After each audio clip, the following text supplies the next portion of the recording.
Hello મિત્રો, કેમ છો? મજામાં? આજે હું તમારા માટે લઈને આવી છું મારી દાદીમાની સ્પેશિયલ ખીર.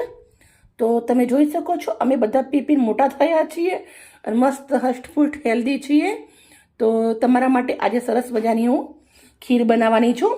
મેં દૂધ લીધું છે 500 ગ્રામ, પછી 3 નંગ ઇલાયચી છે, થોડું જાયફળ છે, પછી કેસરના વારા છે, થોડા બદામ, થોડા કાજુ, ચણાનો લોટ, હળદર અને ઘી. બનાવવાની રીતે આપણે ચાલુ કરીએ. મિત્રો, આજની વિડીયો અમારી સારી લાગે પ્લીઝ એક લાઈક કરજો. સૌથી પહેલાં એક આવો પથ્થરનો ખલ લેવાનો છે. એના અંદર આપણે જે ઇલાયચી છે એ નાખું છું અને જાયફળ નાખું છું. પણ ઇલાયચીના અંદરથી આપણે આવી રીતના દાણા કાઢી નાખવાના છે. ફોતરા સાઈડમાં કરી દેશું. તો 3 નંગ જે ઇલાયચી છે, 3 થી 4 નંગ જે લો તમે એ આપણે આવી રીતે અલગ કરી દેવાની છે. અને જાયફળ જોડે આને પહેલાં વાટી લેવાની છે. જાયફળ અને ઇલાયચી હું વાટી દઉં છું પહેલાં. હવે આપણે અંદર બદામ અને કાજુ નાખી દેવાના છે. એને પણ વાટી લેવાના છે.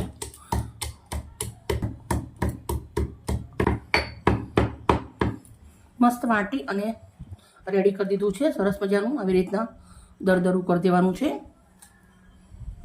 એક કઢાઈ લીધી છે. કઢાઈના અંદર આપણે 2 ચમચી એટલું ઘી નાખું છું.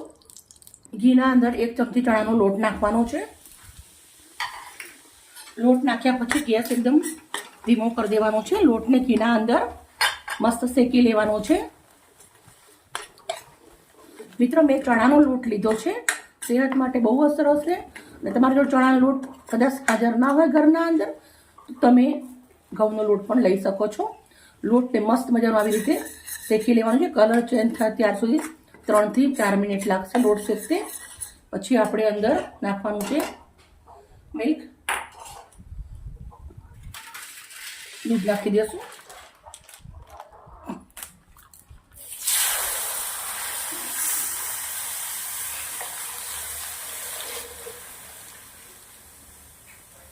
એક 500 ગ્રામ દૂધ છે અને એક વાટકી પહેલાં થેલી તોડી હતી એમાંથી નાખું છું. 2 થી 3 જણા માટે બનાવું છું એટલે. પછી અંદર થોડી એવી ચપટી હળદર નાખવાની છે.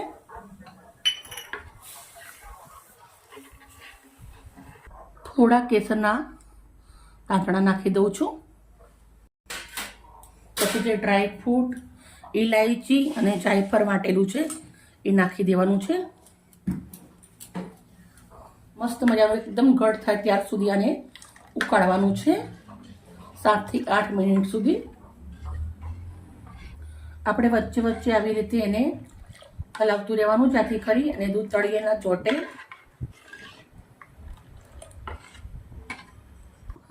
દૂધ મસ્ત મજાનું ઉકળી રહ્યું છે.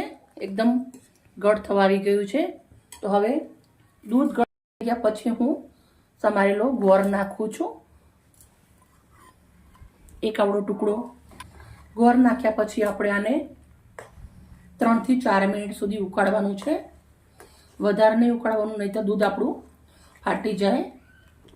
મિત્રો, આ ખીર પૂરી જોડે નથી ખાવાની, જમવા જોડે નથી ખાવાની, મસ્ત પીવાની છે. તો તમે સવારે બનાવી પી શકો છો, યા રાતે સૂતી વાર બનાવી પી શકો છો. તો મસ્ત મજાનું ગોળ બી ઉકળી ગયો છે ને દૂધ બી આપણું સરસ ઘટ થઈ ગયું છે.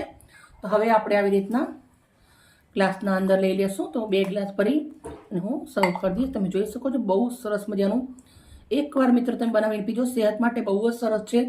જ્યારે કોઈને નીંદર ન આવતી હોય ત્યારે સ્પેશિયલી આવી રીતના રાતે બનાવી પીશો તો તમને સરસ મજાની નીંદર પણ આવી જશે અને સેહત પણ બહુ જ સરસ હતી.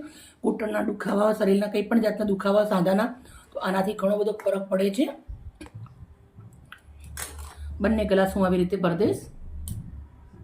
સરસ મજાની આપણી દાદીમાની ખીર બનાવી રેડી કરી દીધી છે.